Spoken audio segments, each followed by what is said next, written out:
رحمت ملتی ہے اپنے آپ کو اس کا حقدار سمجھتے ہو، اگر تم پر کوئی مشکل آ جاتی ہے تم فوراً مایوس ہو جاتے ہو۔ لیکن ساتھ ہی اللہ تعالیٰ مومن کا رویہ بتاتے ہیں کہ مومن جو ہوتا ہے وہ صبر کرتا ہے، وہ دعا کرتا ہے اور اللہ سے امید رکھتا ہے۔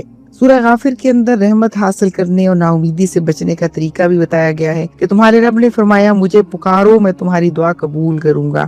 ایک احساس جو اس آیت مبارکہ نے ہمیں دیا ہے یہ نا امیدی کی جڑ کاٹ دیتا ہے۔ دعا دراصل اللہ کی رحمت کی ضمانت ہے، اور دعا کو چھوڑنا، دعا نہ مانگنا تکبر بھی ہے اور اللہ سے عدم توجہ بھی ہے۔ تو دعا دراصل بندگی کا ذریعہ بھی ہے، اور دعا اللہ اور بندے کے درمیان تعلق بھی ہے، دعا امید بھی ہے۔ مایوسی انسان کو اندر سے توڑ دیتی ہے، اس کی سوچ، عمل اور ایمان سب کمزور پڑ جاتا ہے۔ اس لیے اللہ تعالیٰ نے مایوسی کو ایمان کے منافی قرار دیا۔